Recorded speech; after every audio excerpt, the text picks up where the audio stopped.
কাতারের মধ্যে ছোটখাটো বড় রাস্তা সব বিষয়ে তথ্য দেওয়ার জন্য আমি হাজির আপনাদের সামনে। অবশ্যই দেখেন রাস্তার কাজ চলতেছে দুই পাশে, দেখুন কি বাজে বেরি দেওয়া। আর আমাদের দেশের কথা বললাম না, রাস্তার কাজ চললে তো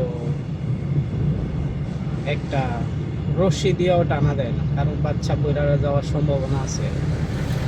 এই যে কারণ এখানে এত সেফটি দিয়ে কাজ করে যা বলবার বাইরে। এই যে ছোট ছোট গাড়িগুলো দেখতেছেন না, এগুলো হচ্ছে আমাদের মতো গরিবদের গাড়ি আর কি। এগুলা আমাদের মতো গরিবদের, এই সব সময় গরিবের গাড়ি এগুলা, এই সবগুলো গরিবের গাড়ি। আর বড় লোকের গাড়ি তো আপনারা দেখতেছেন, বড় বড় ল্যান্ড ক্লোজার, যারা রাইসি লোক তারাই ইউজ করে।